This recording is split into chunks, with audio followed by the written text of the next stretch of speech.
todos. Estão a ouvir ao fundo? Ouvem bem? Está bom ou não? Muito bem. Vamos começar com a leitura do livro Fonte Viva. Algo que nos alegra muito, sempre poder ter o esclarecimento e as luzes do pensamento de Emmanuel, através da psicografia de Chico Xavier, cujo título é Refugia-te em paz.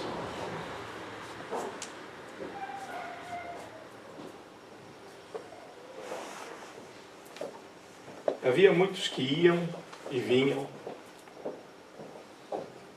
e não tinham tempo para comer.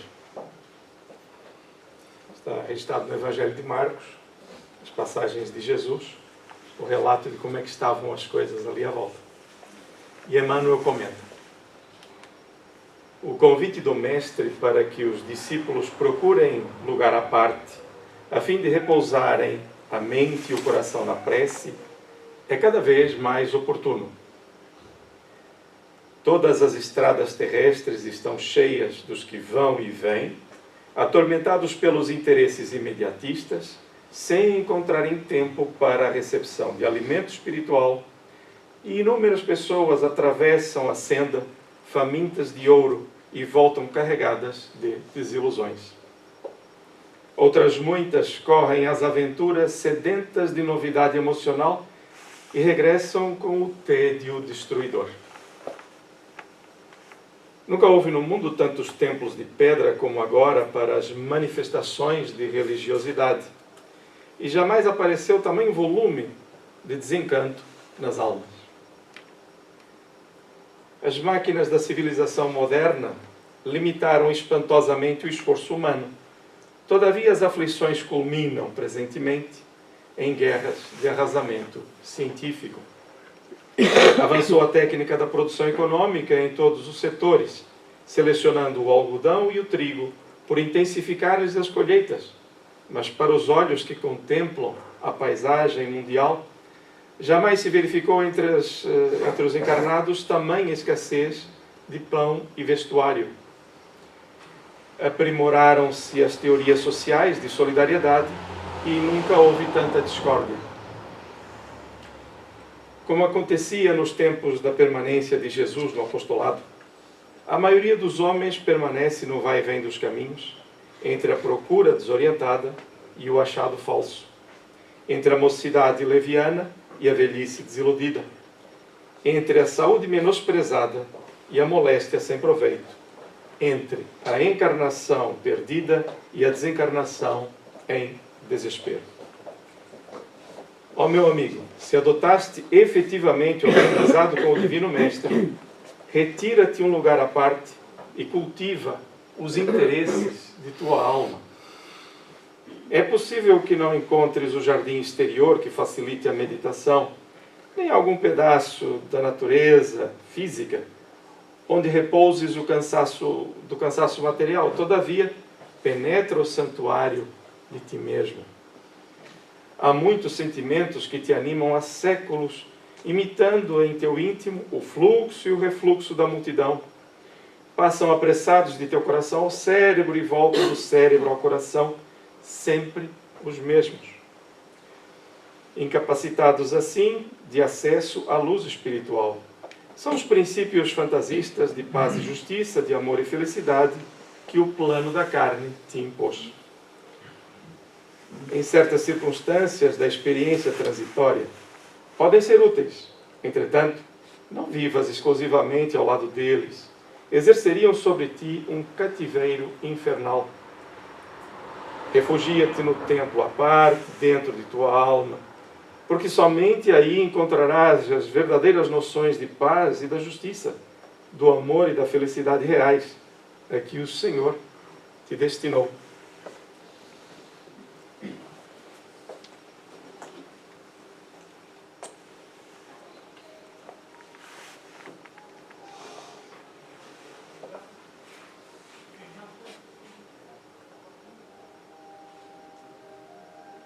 Vamos unir os nossos pensamentos.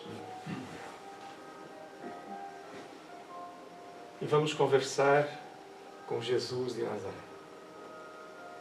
De forma natural e simples. Visualizamos o seu rosto, seu olhar amigo, sorriso bondoso, e Jesus nos escuta a todos. Mestre amado, reunimos-nos nesta manhã procurando verdadeiramente que seja em Teu nome.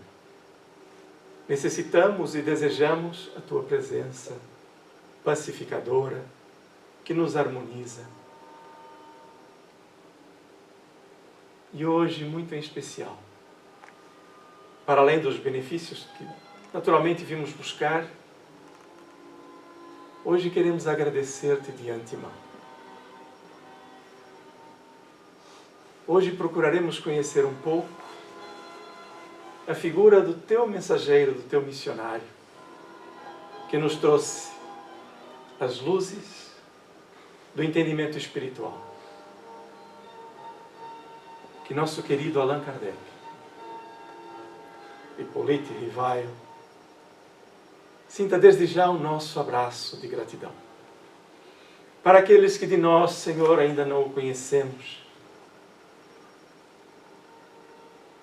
registramos o resultado de seu trabalho em nossas vidas.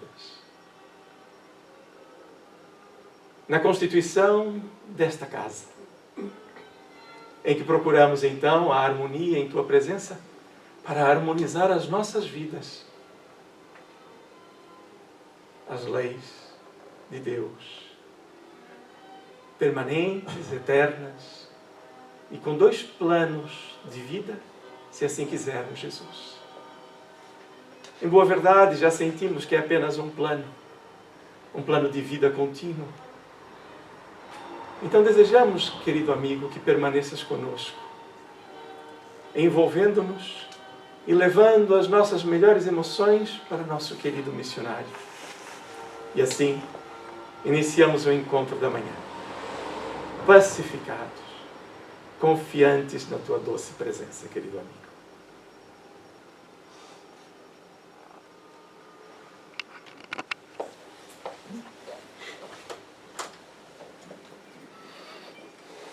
Mais uma vez, muito bom dia a todos.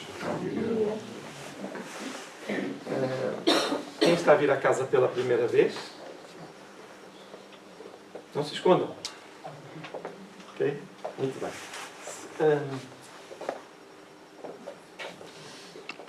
Hoje temos uma alegria muito grande e posso vos dizer que é tocante e emociona-nos. Mas para muitos, ou para alguns, pode não ter o alcance que se pretendia quando saíram de manhã para vir a uma casa espírita. Mas vamos compreender que o exemplo deste homem, sobre o qual falaremos, deixa-nos muito incentivo para aquilo que nós pretendemos fazer ainda nesta jornada. Peço que não desencarnem, por favor, está bem? Estou a fazer um esforço para não fazer, para ver se acerto mais e erro menos. E Hippolyte, Denisard Hippolyte Léon Rivail é uma referência, uma grande referência. Então, nós estamos a comemorar 218 anos do seu nascimento e vamos falar um pouco sobre, não só o trabalho, o que fez, essa figura que conhecemos por Allan Kardec, mas essencialmente o seu caráter. O caráter é muito inspirador. Tá bem? Vamos viajar. Quem conhece... aliás, vou fazer o contrário. Vou facilitar. Quem conhece, não perfeitamente, mas a biografia ou a história de Allan Kardec? Esteja à vontade, só para eu perceber. Podem levantar a mão, não tem problema, só um bocadinho. Ok. Então vai ser ótimo, porque para quem não conhece, é um aprendizado muito interessante. Muito bem. Antes de irmos propriamente ali a Allan Kardec, temos aqui a fotografia, não é? É a nossa referência de estudo, sendo que a nossa referência de vida é Jesus. E ser cristão não significa necessariamente ir a templos, ir a igrejas, é viver os valores de Jesus. Preocupar-se com o próximo, com a humanidade e fazer o seu melhor. Muitas vezes, quando nos encerramos nos nossos interesses particularistas, a nossa dor, que de 0 a 10 é 2, ela passa a valer 10. Porque nós somos os maiores sofredores do mundo, porque o meu problema é maior do que todos os outros. E quando conseguimos transpor esse processo e ir de encontro à necessidade do outro, sem fugir da necessidade das nossas modificações, muitas vezes há fugas, aprendemos que o mundo é muito maior e que a minha dor, então, valia só 2. Embora ela seja 100% minha, não esquecer isso. Né? Então, estas mudanças de percepção da vida são muito interessantes. E o que acontecia quando surge Allan Kardec? Estávamos ali a viver o fim da era napoleônica, e o principal que nos interessa perceber é que, de um fanatismo doentio, perseguidor, que toldava as liberdades, quer fisicamente, quer emocionalmente, cheios de dogmas, de medos, de pecados e por aí fora, contra um pensamento que, já querendo se libertar disto, vai para outro extremo, que é o niilismo. Nada existe para além da vida, nós vamos fazer tudo o que nós quisermos, e nem sequer nos apercebemos que esse pensamento é muito perigoso para a condução, quer da sociedade, quer do próprio indivíduo. Depois, equilibrar isso sem fantasias, ou seja, não inventar uma utopia para que pudéssemos nos comportar bem, procurando não ter esse tipo de pensamentos, mas buscar a racionalidade, é que surge Allan Kardec. Nesse preciso momento, nessa transição. E ele vem libertar muitos de nós da questão fanática, religiosa, em que a religião é que conduzia a Deus, embora o termo religar, para muito boa gente, funcione assim, mas não é. É a espiritualização do ser. E a religião é um mecanismo, é um instrumento que nos disciplina e que nos coloca diante de compromissos, de mudança e por aí fora. O que nos interessa é o espiritualismo. Reparem que eu nem disse o espiritismo. É o espiritualismo. Quanto nos espiritualizamos. Ou seja, nos libertamos das questões materiais para irmos atender às questões espirituais, como já nos disse Jesus. Procurai primeiro as coisas do reino de Deus, e todo o resto se vos acrescentará. É esse momento. Então vamos conhecer Allan Kardec. Se alguém tiver algum comentário, alguma participação queira fazer, esteja à vontade. Eu tenho aqui um vídeo para vos mostrar, e eu gosto de fazer essas coisas, que é para vos dizer que não vou mostrar. Só se no tempo der para fazer, porque não vou exercitar a vossa paciência puxando um pouco mais do processo, até porque na internet, para quem hoje tem essa facilidade, encontram-se trabalhos fantásticos. Eu até vos indico qual é o nome que podem procurar, porque o vídeo que eu tenho foi feito, desenhado e publicado por uma pessoa que já esteve cá.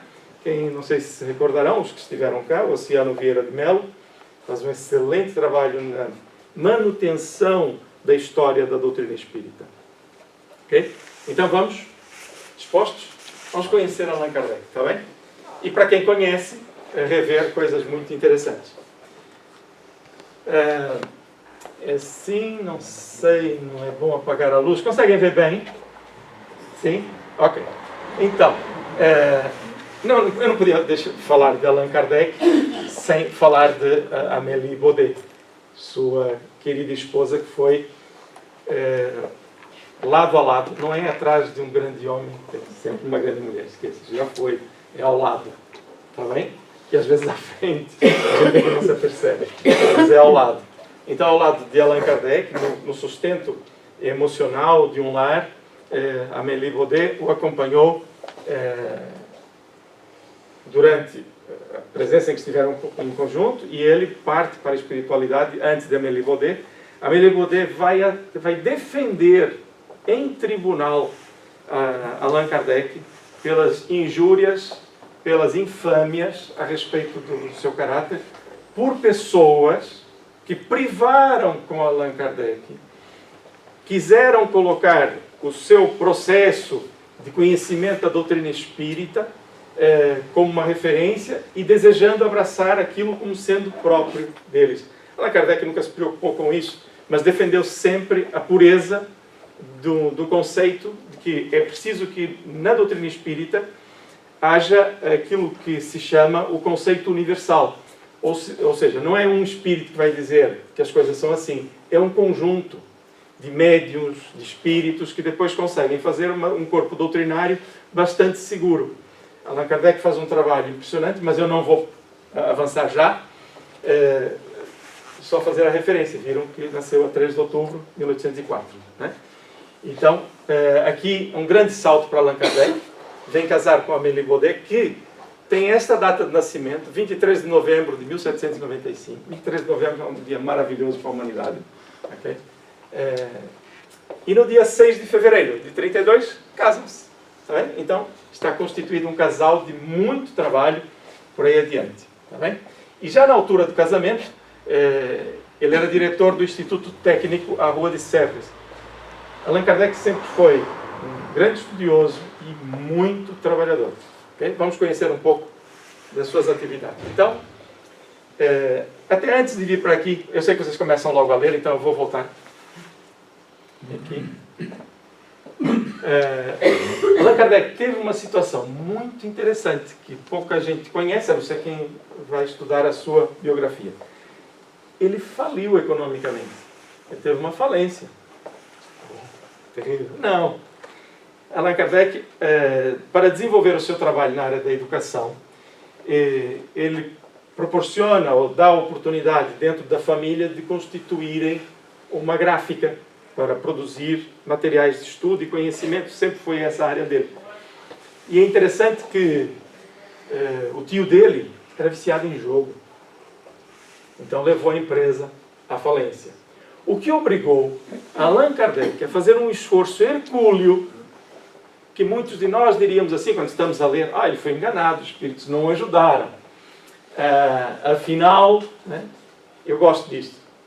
Primeiro, não tem favor nenhum, e está próximo de nós, vive as coisas do mundo, ninguém lhe tirou as palhinhas do caminho.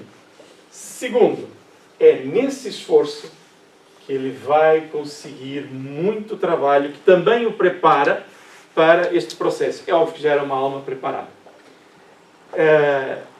Ainda também, antes de ir para aí, normalmente quando se faz uma homenagem a Allan Kardec, queremos fazer referência a isso. Ele com 10 anos foi enviado para o Instituto de Verdun. Era Pestalozzi, eminente educador, responsável por esse instituto. E o que é interessante é que ele, aos 14 anos, quando Pestalozzi precisava viajar, porque era uma escola de elite educacional, não é elite para as pessoas, porque ele atendia e recebia muita gente, mas elite educacional. Então ele era chamado por vários governos para ir espelhar esse processo educativo e abrir outros institutos. Então sempre que viajava, Pestalozzi, já com Hippolyte Rivail, ainda pequenito, colocava-o à frente do instituto. Inteligência, sagacidade, na altura, Hippolyte. Okay? Então, o importante aqui, a parte educacional é útil que saibamos, mas essa perspectiva da falência vai-nos depois dar a conhecer como é que ele conseguiu provar no processo de vida tanto esforço. Então, o que ele fazia depois para pagar aquela situação, né, da falência? Então ele encarregava-se de contabilidade de 3 estabelecimentos, escrevia gramáticas, aritméticas e livros para estudos pedagógicos superiores. Portanto, começou uma produção muito grande e conseguiu a contabilidade de 3 empresas, que fazia à noite, porque ele, inclusive, dava aulas. Né? Então, o que ele aproveitava? Traduzia obras inglesas e alemãs e preparava todos os cursos de Lévy e Alvarez, do Faubourg Saint-Germain, portanto, deve ser algum trabalho educacional. E daí ele fazia esse esforço todo e ainda falava holandês, o francês ele falava naturalmente, né? falava espanhol, falava 5 línguas, e, portanto, era um indivíduo com muito conhecimento, um didata. Dentre as suas numerosas obras, contam-se o curso, está por ordem cronológica, em 1824, fez o curso prático e teórico, preparou para os outros, de aritmética com o método de Pestalozzi para uso das mães, de família e dos professores. Sempre no processo de ajudar no ensino. Sempre esse é o trabalho de Allan Kardec. Em 28, o plano apresentado para o melhoramento da instrução pública. Em 31, a gramática francesa clássica. Em 46, o manual dos exames para obtenção dos diplomas de capacidade, soluções racionais das questões e problemas de aritmética e geometria. Há muito trabalho que Allan Kardec fez nestes interins. Estas são as obras principais. Está bem? Gravar isto. São as principais, aquelas que mais chamaram a atenção. Ainda hoje, há material no ensino francês, universitário, que se utiliza material de Hippolyte Rivail. Eu vou começar a chamar só de Kardec, está bem? Então tem que andar para trás e para frente, pode ser? Então vamos lá. E depois eu vou explicar porque é que ele chama Kardec, está bem? Também tem esse codinome. Em 48, o Catecismo Gramatical da Língua Francesa. E em 49, foi professor no Liceu Polimático, regendo as cadeiras de Fisiologia, Astronomia, Química e Física, em uma obra muito apreciada, resume seus cursos e depois publica ditados normais dos exames na municipalidade e na Sorbona, ditados especiais sobre as dificuldades ortográficas. Sempre muito trabalhador e se preparando para muita coisa. Né? E aqui, eu faço referência a isto destacadamente. De 35 a 40, ele ministrava cursos gratuitos de Química, Física, Astronomia e Anatomia, comparada em sua casa. Por quê? Porque ele se apercebeu que havia jovens que, trabalhando, não conseguiam estudar. Já com aquela trabalheira toda, à noite, com tanta coisa para fazer, ele sensibilizou-se e deu aulas para inúmeros jovens dentro dessas matérias, ajudando-os depois a lançarem-se também para a vida e prepararem-se para a vida. Lembra-se que eu fiz referência, não é, que às vezes nós temos problemas, mas se olhamos para o exterior, vamos ver que podemos ser sempre úteis. Sempre. Cada um dá aquilo que tem. Tudo bem? Então, o que é que nós encontramos aqui? Não é o trabalho ali propriamente, é o caráter. É o caráter, ok? Em 1854, agora vamos perceber a ideia de Allan Kardec, está bem? Por que que Allan Kardec assume este codinome, né? Porque o nome dele era Hippolyte Rivail, e portanto ele agora, Rivail, para quem gostar muito do francês, não é meu caso, atenção, não é que eu não gosto, é que eu não sei, portanto estou à vontade. Por que que ele assume este codinome? O seu espírito, mentor, que se apresenta como Zéfiro, diz-lhe que já se conheciam, Zéfiro e Kardec, de outra encarnação, já lá de trás, na época dos druidas, e que seu nome, à altura, era Allan Kardec. Então ele resolve assumir esse nome, não porque o nome é diferente ou coisa assim, é que depois de se aperceber da obra que estava constituída em O Livro dos Espíritos, com esta carreira toda para trás, como vocês viram, ele pensou, e bem, que se ele colocasse o nome dele como coligindo, codificando, ou seja, fazer um código de regras, com o seu nome, a sociedade poderia emprestar à obra o seu nome, que ele já tinha feito na sociedade. Então ele queria que a obra valesse por ela própria. Então ele coloca o nome de Allan Kardec. Seria muito simples ver a sagacidade, a epopeia que é uma obra destas, fosse onde nós dava o nome que era para aparecer, não é? Mas não, ele coloca esse codinome para libertar a obra, para que ela valesse por ela própria. Então, quando é que começa esse conhecimento dele sobre a doutrina espírita? Vamos ter apenas uns tópicos, está bem? Está toda a gente cá? Qual é a cidade que nós estamos? É isso, eu falar muitozinho, estou errado. Estamos em Paris, está bem, gente? Estamos em Paris, tá bom? Ele nasceu em Lyon, nós estamos em Paris. Então, em 54, Allan Kardec ouviu pela primeira vez falar nas mesas girantes.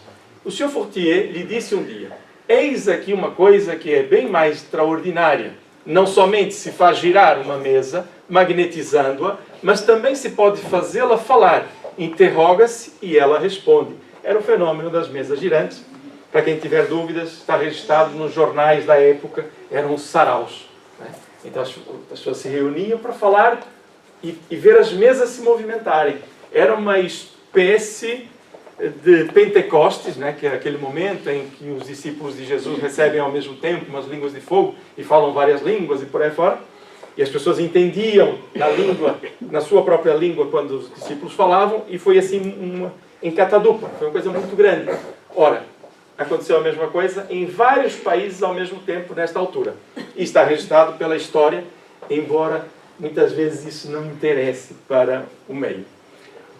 Mas Allan Kardec, o que é que disse sobre este comentário? Ele disse: isso, replicou o Sr. Rivac, é uma outra questão. Eu acreditarei quando vir e quando me tiverem provado que uma mesa tem cérebro para pensar. Ora, ele disse que respondia, lembra-se? Magnetizá-la era aplicar energias e movimentá-la. Que o magnetismo é um estudo que já vem de muito tempo, e Mesmer é a figura principal desse estudo, que foi contemporâneo e privou também com Allan Kardec. Então, logo aqui a gente vê o raciocínio dele. É uma outra questão. Eu acreditarei quando vir e quando me tiverem provado que uma mesa tem cérebro para pensar, nervos para sentir e que se pode tornar sonâmbulo, ou seja, movimentar-se sozinha. Até lá, permita-me que não veja nisto senão uma fábula para provocar o sono.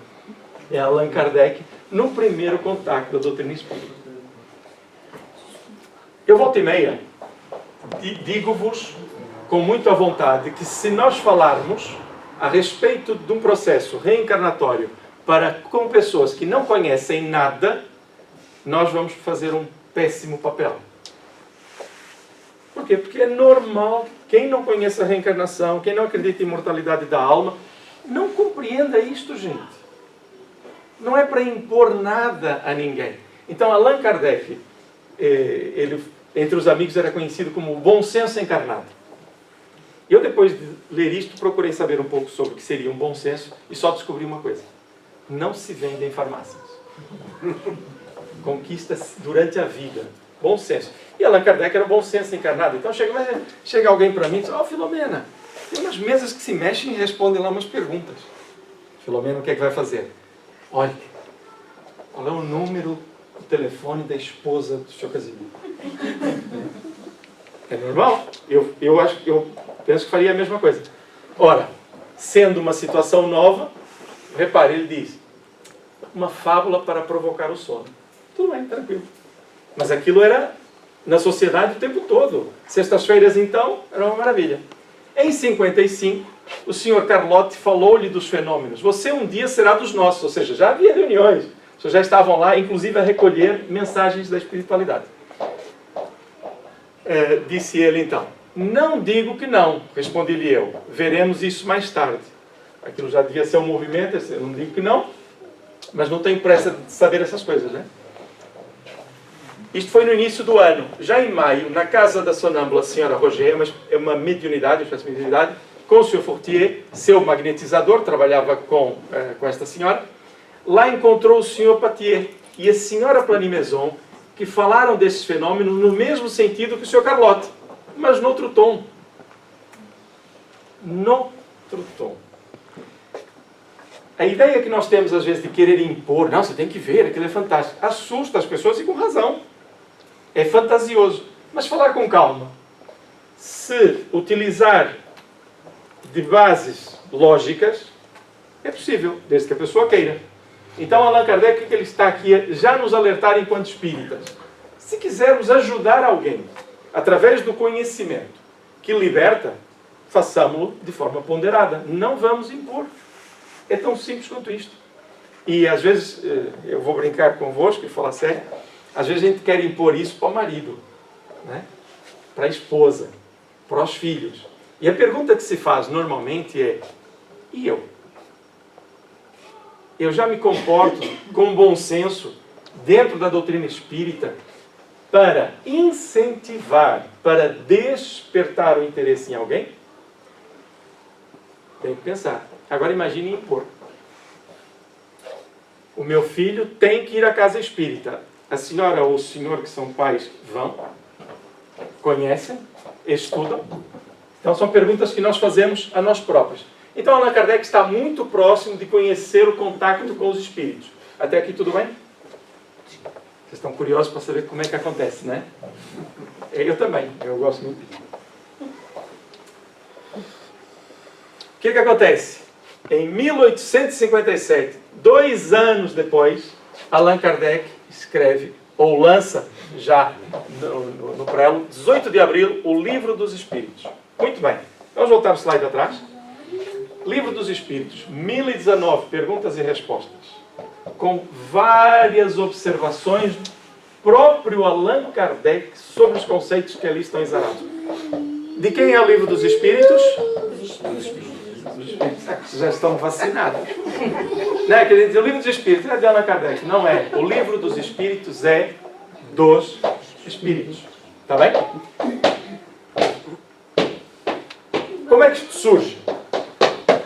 Como é que isto surge? Allan Kardec recebe por parte das pessoas que lá estavam, nessas reuniões, uma série de mensagens todas em conjunto. 50 cadernos. E disseram assim, fique conosco, ajude-nos. Já recebemos, você chegou agora, mas nós já recebemos tantas mensagens, não sabemos muito bem para que é isto. O que é que acontece com Allan Kardec? Ele vê, peraí, eu já testemunhei, a mesa mexe-se. Responde a perguntas. As pessoas já têm uma série de mensagens, utilizam outros instrumentos que são umas cestas e por aí fora. Peraí, isto não é a mesa.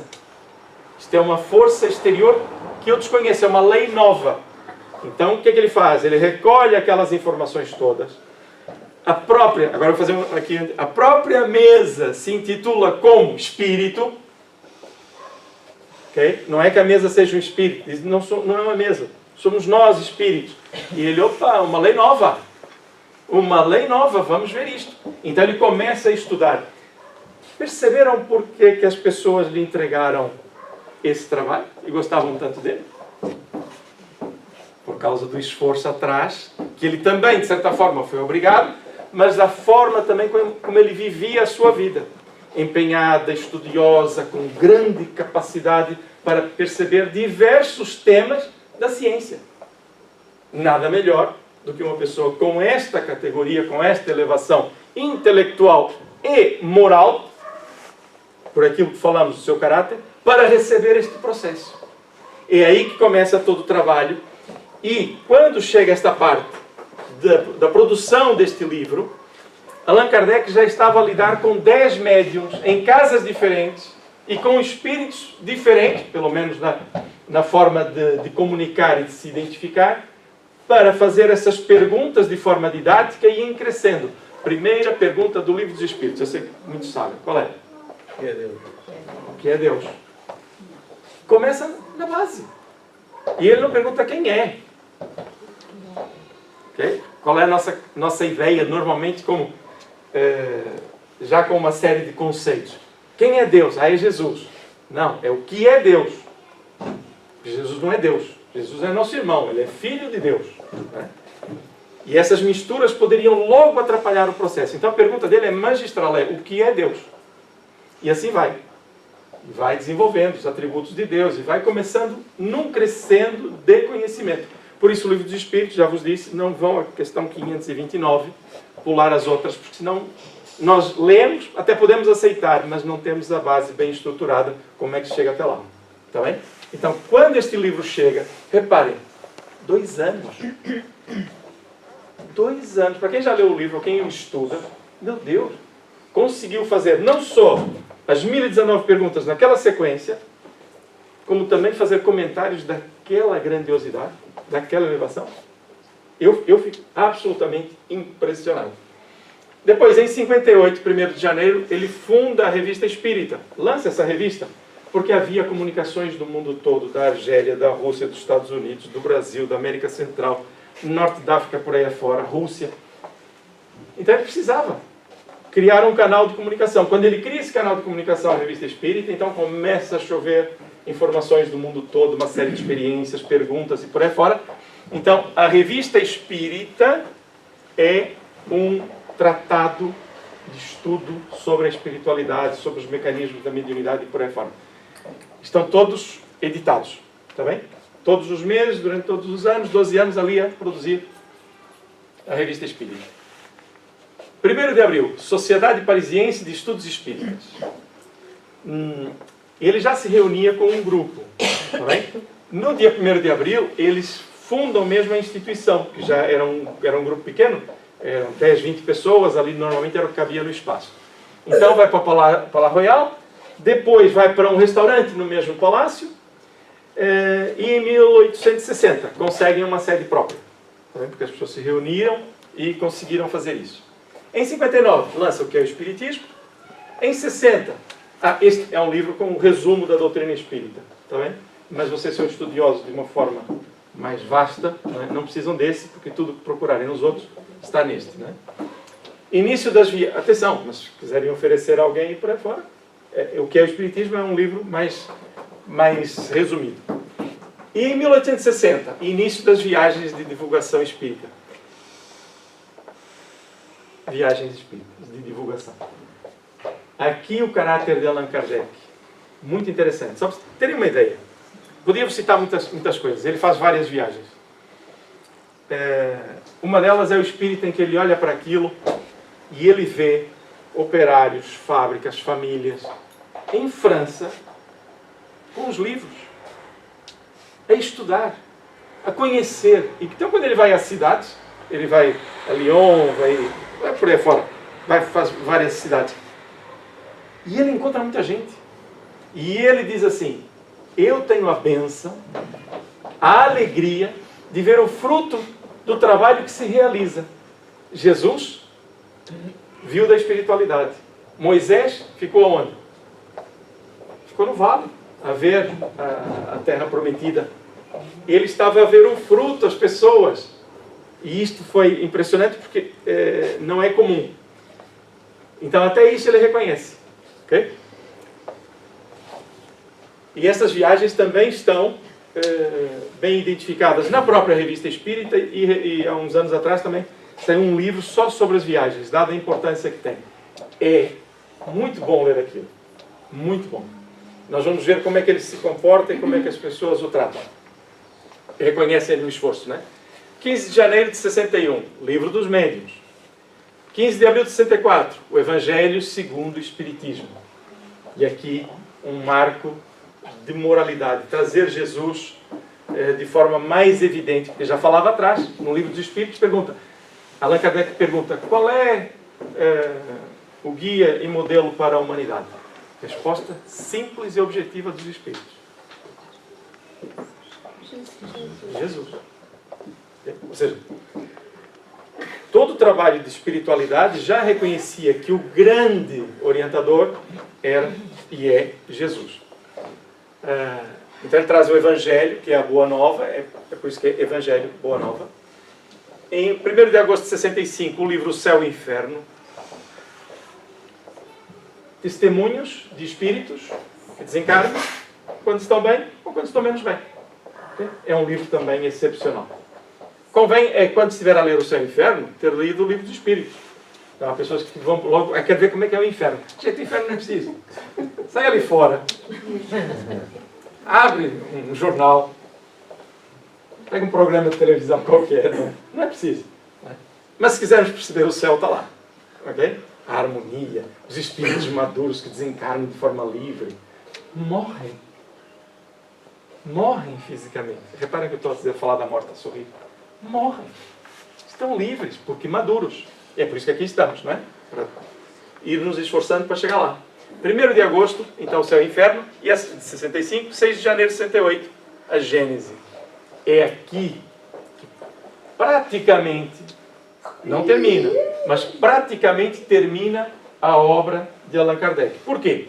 Porque o Livro dos Espíritos é um livro completo, com 1019 perguntas e respostas, e depois está dividido nestes 4 livros. Estes 4 livros complementam alargam os conceitos do livro dos Espíritos, porque cada um deles tem cadernos ali dentro. A parte moral, por exemplo, quando falei logo na primeira questão de Deus, onde é que está? Há todo um estudo sobre a Gênese. E vai falar sobre astronomia, uranografia, vai falar sobre química, e vai por aí afora. Okay? Então, esta é uma obra épica. Tá bem? Então, peraí, quando é que ele ouviu falar em 54 e quando é que ele se abalança a ir à primeira reunião? Meio de 55, em 13 anos, menos de 13 nesse caso, faz estas obras todas. Há testemunhos da vida de Allan Kardec que impressionam. Vamos ver o que é que a gente tem aqui para vos mostrar. Acham que ele fez isso com o computador? Não, colocava na internet, o pessoal mandava, não era? Copy-paste. E assim, não é? É fantástico, não é? Não, gente. Era à noite. Trabalhava. Porque cada vez mais nós temos que nos aperceber que para nós entendermos a dificuldade de alguém, nós temos que trabalhar. Viver a vida no cotidiano. Se queremos despender algum tempo para servir, para ajudar, dividir as nossas experiências, temos que estar no mundo. Então ele trabalhava, não era sustentado. Ele trabalhava. As viagens, ele fazia as suas expensas. Apesar de ser acusado do contrário. Então nós temos uma pessoa que dedicou a sua vida para servir. Nós temos aqui dois conceitos que vocês vão ler. Uma delas é menos conhecida, a outra é mais. Esta é conhecida, porque isto está no Livro dos Espíritos. Eu podia escolher qualquer uma das passagens, mas escolhi esta, está bem? Portanto, podemos ler. Por que eu escolhi esta? Porque, de certa forma, demonstra aqui o caráter de Allan Kardec. O Livro dos Espíritos, e aqui são as conclusões em que ele apresenta sobre tudo que está para trás. E esta é só a primeira parte. Aquilo está dividido em 11 ou 12 partes. Então, na primeira parte, vamos ouvir Allan Kardec a falar sobre aquilo que aprendeu. Quem, de magnetismo terrestre, apenas conhecesse o brinquedo dos patinhos imantados que, sob a ação do ímã, se movimentam em todas as direções numa bacia com água, dificilmente poderia compreender que ali está o segredo do mecanismo do universo e da marcha dos mundos. Ele era um homem ligado à astronomia, à química, à física e por aí fora. Ele sabia do que falava. O magnetismo de um pequeno ímã ali de brinquedo é o mesmo magnetismo que une planetas, estrelas, constelações e por aí fora. Então ele começa a dizer, desta coisa simples, nós temos toda uma lei. Okay? O mesmo se dá com quem, do Espiritismo, apenas conhece o movimento das mesas, em o qual só vê um divertimento, um passatempo, sem compreender que esse fenômeno, tão simples e vulgar, que a antiguidade e até os povos semi-selvagens conheceram, possa ter ligação com as mais graves questões da ordem social. De uma manifestação física, banal, que para muita gente era divertimento, ele viu questões grandes de ordem social, porque traria informação para um comportamento. E ele diz, efetivamente, para o observador superficial, que relação pode ter com a moral e o futuro da humanidade uma mesa que se move? Muito bem. Quem quer, porém, que reflita, se lembrará de que de uma simples panela a ferver e cuja tampa se erguia continuamente, fato que também ocorre desde toda a antiguidade, saiu daí o possante motor com que o homem transpõe o espaço e suprime as distâncias. Observação. Uma panela a ferver, ali a tampa, ali tem energia e tínhamos comboio a vapor. Você está a fazer, pensa na coisa pequena e vê o alcance que tem. Okay? Essa era a intelectualidade e o caráter de Allan Kardec. Aqui, e vai muito para além disso, tá bem?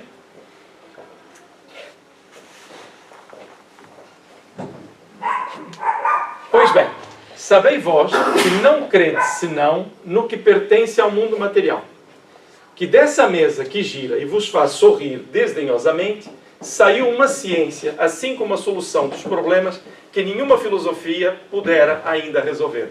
O Livro dos Espíritos. Está lá todo um conceito. Por que as pessoas dizem o codificador? Porque é um código de leis. Ali é um código de leis espirituais. Está lá. Okay? Então, ter esta noção de que de uma simples mesa girante saiu um livro dos Espíritos, que muda a vida das pessoas. Apelo para todos os adversários de boa fé, olha o detalhe, e os adjuro, ou seja, convido em nome de Deus, com vontade, a que digam se deram ao trabalho de estudar o que criticam. Porque, em boa lógica, a crítica só tem valor quando o crítico é conhecedor daquilo de que fala. Zombar de uma coisa que se não conhece, que se não sondou com o escalpelo do observador consciencioso, não é criticar, é dar prova de leviandade e triste mostra de falta de critério. Como ele é o bom senso encarnado, vamos ver. Ok? Certamente que se houvéssemos apresentado esta filosofia como obra de um cérebro humano, menos desdenhoso tratamento encontraria e teria merecido as honras do exame dos que pretendem dirigir a opinião. Vem ela, porém, dos Espíritos. A mensagem não vem dele, vem dos Espíritos. Vocês podem dizer, mas se fosse dele, podias pensar de outra forma. Seria igual. Que absurdo! Mal lhe dispensam um simples olhar. Julgam-no pelo título, como o macaco da fábula julgava da noz pela casca. Interessante, né? Livro dos Espíritos. Livro dos Espíritos. Não quero, meu Deus, eu estou a ofender Deus. Nunca pensaram isso? Não digam aqui, em público. Mas muita gente diz. Espiritismo, nem conhece. Espiritismo, o que é? Mas isso já vai acontecendo, ainda bem, já muita gente procura e vai fazendo esse trabalho. De quem é o maior trabalho para a divulgação da doutrina espírita e para que as pessoas possam ter interesse? Não é mera curiosidade, interesse. É nosso. É nossa, cada um de nós. No seu comportamento. Não é o que a gente fala, é como se comporta. É o comportamento dos nossos filhos na escola. O nosso dia a dia. Somos perfeitos? Não, longe disso. Mas temos isso eu sei que temos. Uma pacificação diferente. Diante dos mesmos dramas. E se não tivermos, vamos alcançar. Mas temos instrumentos muito bons para isso. Ok? Fazeis, se quiserdes, abstração da sua origem. Pronto. Que não tenha sido dos Espíritos, né? Supondo que este livro é obra de um homem, e dizei, do íntimo e em consciência, se depois de o terdes lido seriamente, achais nele matéria para zombaria. Eu rio, né? Olho para a capa, livro dos Espíritos. Agora, depois de o ler com seriedade, será que eu vou entender este livro como zombaria? É que ele dá a resposta aí, tá, né? Atrás ele fala ali que quando você for fazer uma crítica, né? Estude primeiro. Estude primeiro. Para poder criticar. Ele já dá a resposta para nós. É verdade. Ele é um homem lógico, né? Há uma coisa aqui que é interessante, atenção, uma coisa é ler para estudar e perceber. A outra é ler contrariado. Na minha religião, o espiritismo é do demônio. Eu nunca ouvi isso, está bem? Mentiroso, vou para o inferno agora. Já ouvi isso muitas vezes. Mas isso preocupa? De forma alguma. Nós sabemos o que temos. Então, quando a pessoa lê de forma precavida, ou cheia de medos, de traumas, aí cada coisa que vai ler vai criticar. Logo a primeira pergunta vai dizer, não, é Jesus. Esse pessoal é do demônio. Dizer que Deus é a causa primária de todas as coisas. A inteligência suprema, não. É Jesus. Então, se eu estiver com prevenções e de má fé, então eu vou ter dificuldade em estudar o livro dos Espíritos. Então, pacificado, experimente ler. E depois vamos ver se ali tem matéria para zombaria ou não. Ok? Muito bem. Eu vou pular aqui para esta parte da conclusão. Falsíssima ideia formaria do Espiritismo quem julgasse que a sua força lhe vem da prática das manifestações materiais e que, portanto, obstando-se a tais manifestações, se lhe terá minado a base. Sua força está na filosofia, no apelo que dirige à razão, ao bom senso, Então a doutrina espírita não está baseada na sessão mediúnica, na comunicação com os espíritos. Não, é na sua filosofia de vida. É óbvio que a comunicação da espiritualidade mostra-nos um mapa. A gente diz assim, então isto é muito maior. Lógica, né? Isto é muito maior do que eu imagino. Então as coisas têm uma motivação. Existe uma razão para. Então, espera aí, deixe-me abandonar os problemas e seguir em frente no que eu tenho que fazer, porque se eu encarnei é para isso, é para progredir. Então isso é uma filosofia. Agora, se eu ficar à espera de falar com um espírito, de ver uma materialização, estar preocupado com o fenômeno, ou até ainda que me resolvam os problemas, eu não assumo a filosofia espírita. Então a força da filosofia ou do espiritismo não está nem nas nossas aparentes curas, nem sequer nas manifestações da mediunidade. Está em viver essa filosofia. Então, de cada vez que eu me queixar do mundo, eu devo parar e refletir que o queixume não me leva a nada e que me está a estagnar a vida. Tudo bem? É duro, não é? Mas é verdade. É verdade. Não é? É mesmo uma verdade. Aceitá-la ou não, pode demorar tempo. Pode demorar. Mas vamos aceitá-la, está bem? Porque é da lei. Então é imposto? Não, temos muitas encarnações. Mas eu não gosto das encarnações. Quanto menos gostar, mais vai reencarnar. Porque não se percebe a importância de cada uma delas. Então Deus é bom. Diz, olha, você planta, você colhe. Está bem? Esse é o caráter de Allan Kardec. Ele não queria a filosofia espírita para as pessoas o espiritismo para as pessoas se divertirem. Era para crescerem moralmente. Daí ele ter falado lá atrás como é que pode, de uma mesa girante, ter saído conceitos desta natureza. E ele explica que na antiguidade era objeto de estudos misteriosos que cuidadosamente se ocultavam do vulgo. Hoje, para ninguém tem segredos. Ou seja, a espiritualidade era dada onde? Nos iniciados. E era. E bem, se calhar não estávamos preparados, tudo a seu tempo. Hoje não. Ele diz, fala uma linguagem clara, sem ambiguidades. Nada há nele de místico, nada de alegoria suscetíveis de falsas interpretações. Quer ser por todos compreendido, porque chegados são os tempos de fazer-se que os homens conheçam a verdade. Ou seja, verteu da espiritualidade. Nós, hoje, só viveremos com a cabeça enfiados na areia, sem querer ver o mundo, perdoem-me o termo, se quisermos. Quantos dizem assim? Eu queria conhecer as coisas da espiritualidade. Estude. Tem um livro dos espíritos. Não. Não, mas é preciso estudar. Não, eu só queria saber. Então como é que vai saber se não estudar? E nós temos estas coisas, né? Queremos ficar elegantes e não fazemos nada, né? Vale de tudo. Ok? Tudo bem? Até aqui? Este é o caráter de Allan Kardec. Miro, uma questão. Que não é retaliação? Não. Pronto. Fala à vontade. Eu vejo assim, né, que nós confundimos filosofia com adoração, né? Idolatria. Idolatrar Allan Kardec. E ele está dizendo que ele aqui é nada. Ele é o neutro. Boa. E a filosofia que ele traz, que é nem Jesus, né, que fala, né? Todos nós podemos ser Deus. Está dentro de nós. Não sei se eu estou errado ou não, na questão de fazer esse comparativo. Talvez a gente precisava policiar e não doutrinar. Por exemplo, eu gosto muito do Papa Francisco, mas não da pessoa, eu gosto do caráter dele, de como ele conduz, como ele está trabalhando na Igreja Católica, né? Só que às vezes as pessoas endeusam. Esse é um equívoco que nós fazemos. Por exemplo, eu quero ser muito claro com isso, está bem? Eu podia estar aqui a falar de Allan Kardec e estar com rasgados elogios sempre à sua pessoa. Mas eu estou ao seu caráter, que é o que nos importa como motivação para a nossa vida. Se eu chegar aqui e falar de Chico Xavier, que ele é um espírito de luz, que já nem precisa reencarnar, primeiro, eu não estou dizendo uma verdade. Custa quem custar, não estou dizendo uma verdade. E segundo, eu não sinto assim. Eu sinto que nosso Chico, por exemplo, é uma alma nobre, que fez um trabalho hercúleo muito bom. E se eu quero divulgar Chico Xavier, eu divulgo a sua obra. Se eu quero homenagear Allan Kardec, eu divulgo a sua obra. Não é a sua figura.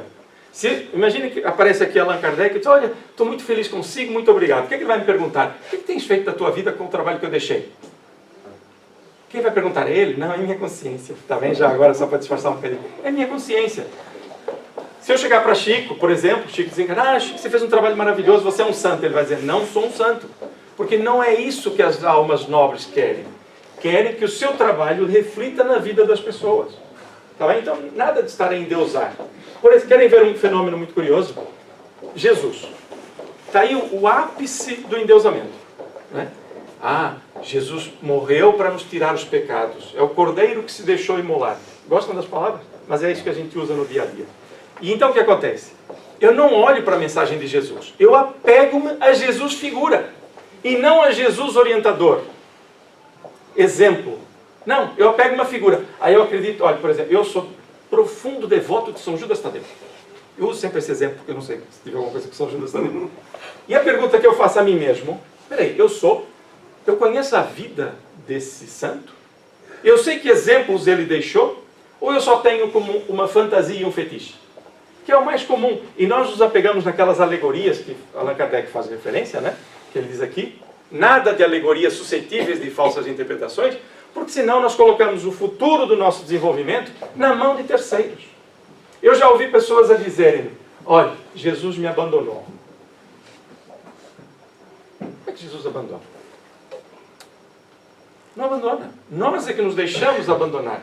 Eu tenho um testemunho aqui, vivo, que até hoje eu faço referência, de uma pessoa que esteve conosco, privou conosco, que desencarnou de maneira bastante dolorosa, e ele disse-me ao ouvido, dói muito, mas eu estou em paz. Ele não ficou a querer agarrar-se a A, B ou C. Ele apreendeu o conceito espírita. Entende? E isto para mim é muito marcante, porque é um excelente exemplo. E eu posso dizer, agora eu vou dividir isso convosco. Eu posso passar anos aqui sem ajudar ninguém, ou ajudar um ou outro.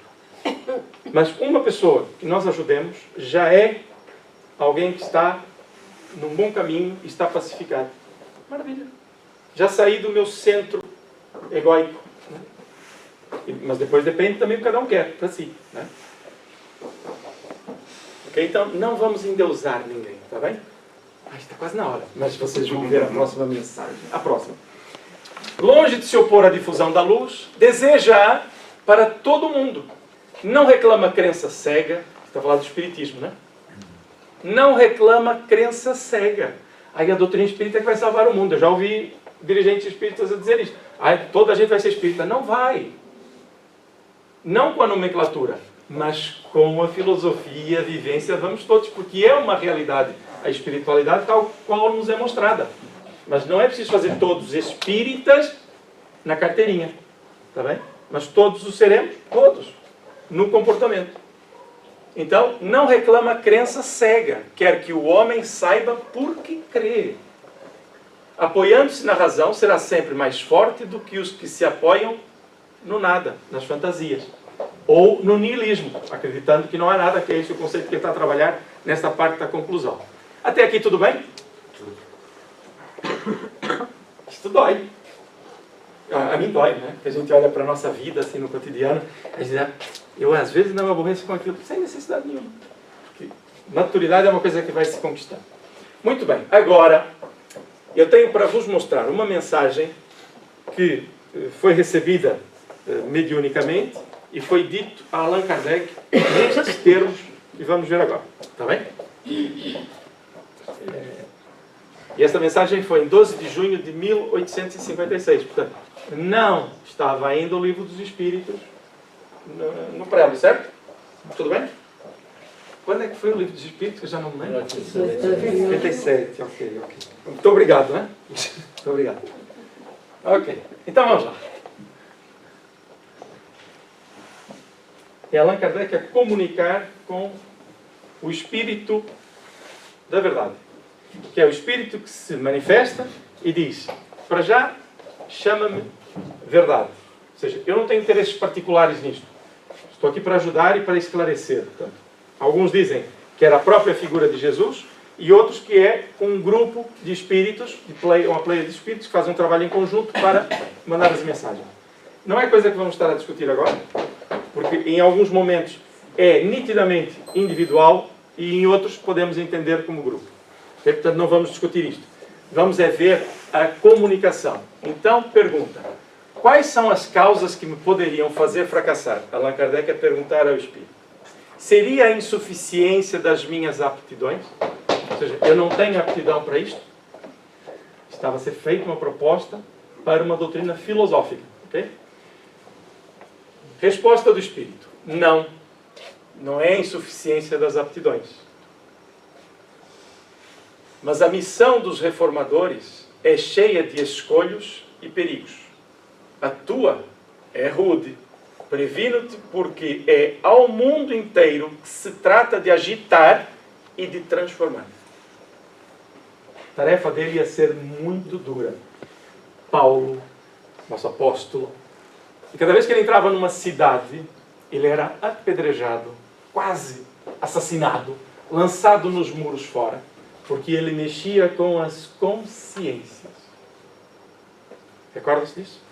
Jesus foi crucificado por nós, enquanto sociedade, enquanto valores, porque ele mexeu com a nossa consciência. Ele disse: não está bem, é por outro caminho. E nós não queríamos esse caminho ainda, mas ele conhecia-nos. Então ele disse: Pai, perdoa-os. Eles não sabem o que fazem. A doutrina espírita vem fazer a mesma coisa. Vem agitar e transformar. Okay? Sem imposição. O Espírito está a dizer isto. Eu vou ler outra vez, porque vocês pensam assim. Eu sei que nós pensamos assim. Vem um benfeitor. E nós dizemos assim: eu quero fazer um trabalho. O que é que o benfeitor vai fazer? Vai dizer: parabéns, estamos contigo. Nós vamos ajudar-te aqui e acolá. Toma cuidado com umas coisas. Isto é o que nós queremos. Não? Olha o que o Espírito lhe responde. Eu vou ler outra vez. Não são as faltas de aptidões, mas a missão dos reformadores é cheia de escolhos e perigos. Lembrar que escolhos são aqueles picos de montanhas que estão cobertos pela água e os navegantes têm que saber que lá está. Senão batem com navios. Escolhos são armadilhas não visíveis. Está bem? E perigos. A tua missão é rude. Previno-te, porque é ao mundo inteiro que se trata de agitar e de transformar. Tudo bem?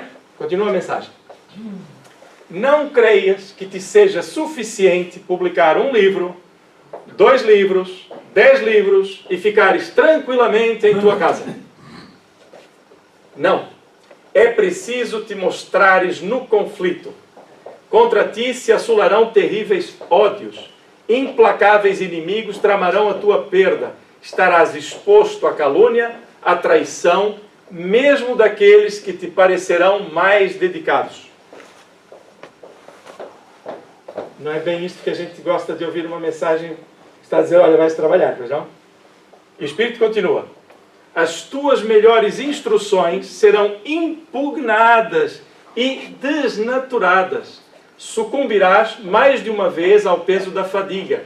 Em uma palavra, é uma luta quase constante que terás de sustentar com o sacrifício do teu repouso, da tua tranquilidade, da tua saúde e mesmo da tua vida. Porque tu não viverás muito tempo.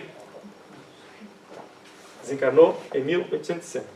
Pois bem, mais de um recua quando, em lugar de uma vereda florida, não encontra sob seus passos senão espinhos, agudas pedras e serpentes. Mais do que um recua. Qualquer pessoa recua se não tiver um caminho florido. Ok? Gente, eu passava isso para o nosso lar, passava isso para o nosso trabalho, para a nossa encarnação. Mas vamos continuar. Para tais missões, não basta a inteligência. É preciso, antes de tudo, para agradar a Deus, humildade, modéstia, desinteresse, porque abatem os orgulhosos e os presunçosos. Desinteresse pessoal, pensar no próximo. Se ele estivesse à espera dos louros. Não ia lá, né? Para lutar contra os homens, e aqui o lutar contra os homens é contra as anátemas, contra as críticas vazias, que ele está a trabalhar pelos homens, né? Então, para lutar contra os homens, é necessário coragem, perseverança e firmeza inquebrantáveis. É preciso também ter prudência. Isto é muito bom. É preciso ter força, ânimo, né? Perseverança. E ele diz: é preciso também ter prudência e tato para conduzir as coisas, a propósito e não comprometeres o êxito por medidas ou palavras intempestivas. É preciso, enfim, devotamento, abnegação e estar pronto para todos os sacrifícios. Esta mensagem é um tratado de psicologia. Vamos deixar aqui um desafio para estudar a palavra abnegação. Negar os próprios interesses para um bem maior, que não precisa ser uma missão pelo mundo. Pode ser uma missão interior, começar logo por aí. Eu quero me melhorar, então vou negar alguns dos meus prazeres viciosos ou comportamentos para ser feliz. E a coisa vai. Até aqui, a mensagem é muito clara e objetiva. Já imaginaram nós ouvirmos isto do Espírito? Deixa para a próxima. Olha, não tem ninguém na fila. E Allan Kardec pergunta, mas e se eu não fizer, ou se eu falhar? Sabe o que é que o Espírito lhe respondeu? Vem outro e faz. É fantástico, não é? Por quê? Porque a lei do progresso ela é imparável. E se nós temos o dever, abracemos o dever, porque é uma bênção ter um dever. Espíritas, amai-vos e instruí-vos. Espírito da Verdade, Evangelho segundo o Espiritismo, capítulo 6, item 5. Deixa-me ver aqui uma coisa.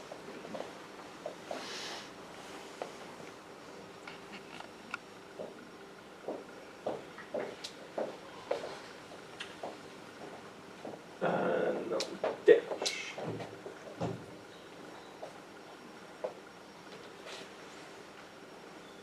Queria vos deixar uma frase, por algum motivo não está ali, e não está, que fecha esta mensagem. Vês que a tua missão está subordinada a condições que dependem de ti. Ele tem o que é necessário.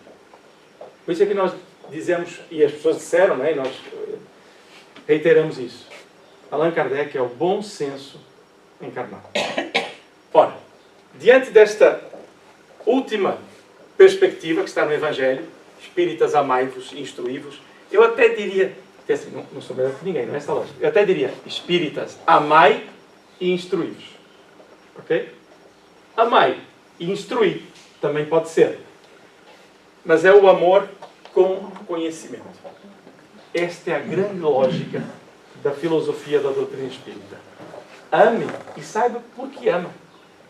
Ame naturalmente porque o seu conhecimento já lhe permite alcançar mais longe. Então, quando nós estamos a falar de Allan Kardec, o que eu queria que nós levássemos daqui é um incentivo, porque nós somos capazes. E a nossa missão pode não ser tão abrangente quanto a de Allan Kardec, mas nós estamos preparados para a missão de cada dia. No nosso lar, na educação de nossos filhos, naqueles que nós recebemos, até na relação com os nossos pais, com vizinhos, no aspecto profissional, social, na instituição que abraçamos, no voluntariado, onde quer que seja. Nós podemos vencer de forma abnegada, ou seja, perseverante, desinteressado. Nós vamos fazer com que brilhe mesmo a nossa luz quando queremos fazer alguma coisa. Porque não estamos com ruídos. E Allan Kardec, posso vos dizer que ele passou noites a fio, a escrever estas obras.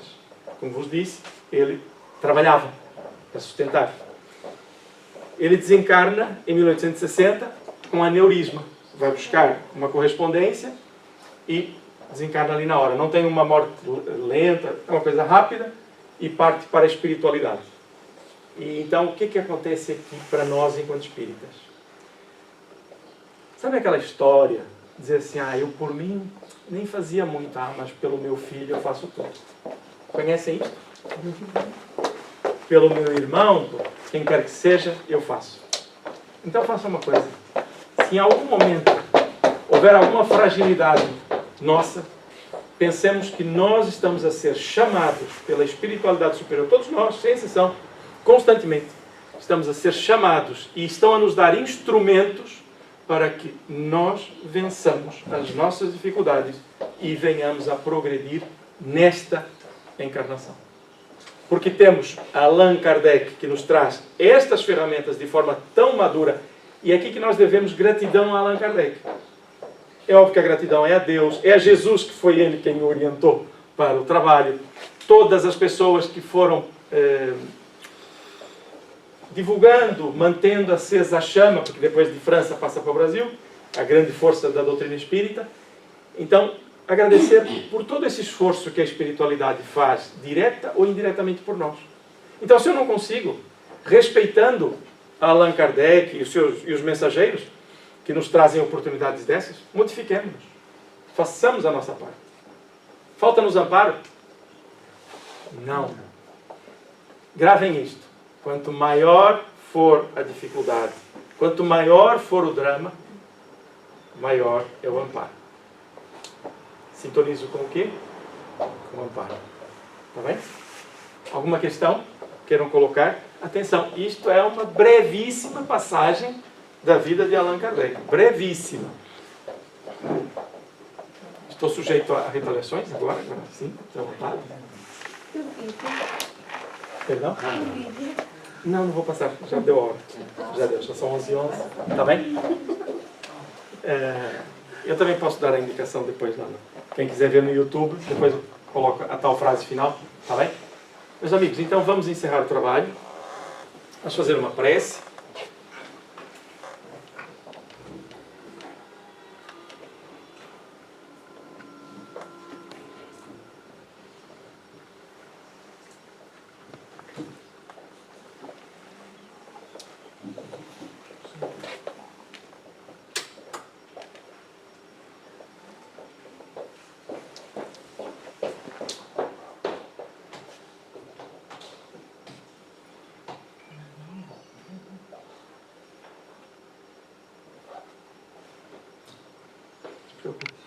Olha, não se preocupe, está tudo bem.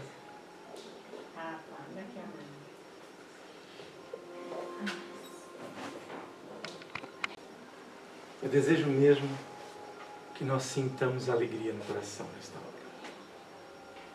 De nosso peito, a gratidão, a luz. E a felicidade só depende de nós. Agradecer a Deus, não com os lábios, mas com as emoções.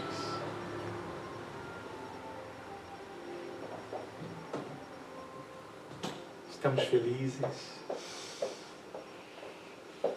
Nosso coração é, neste momento, de todos nós, é uma lâmpada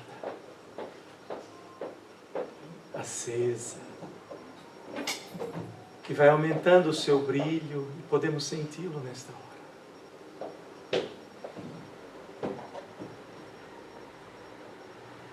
Queremos conversar contigo, Jesus.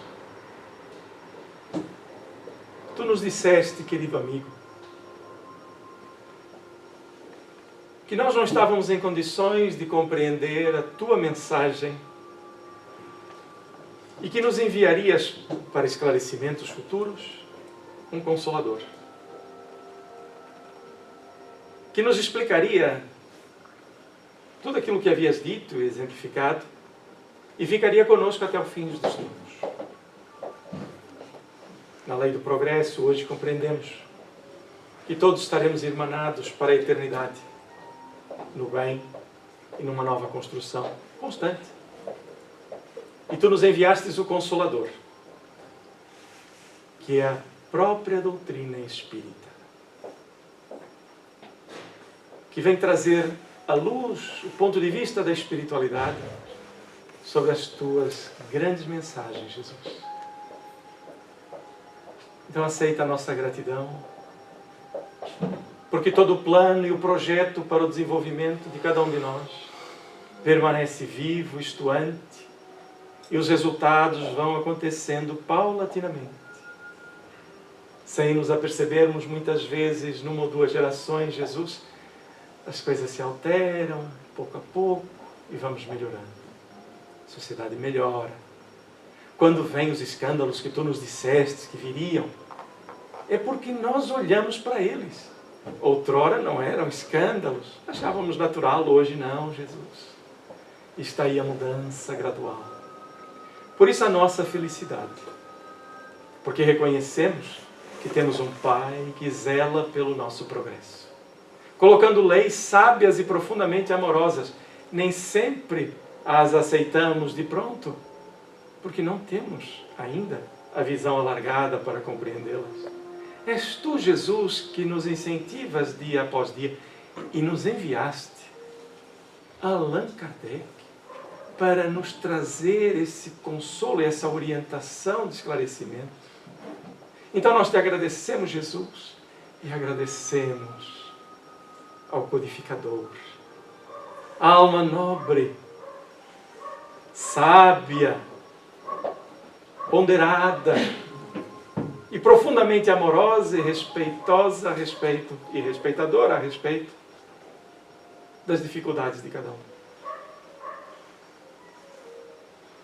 É neste clima de gratidão, de paz, querido Jesus, que vamos orar em silêncio durante alguns instantes.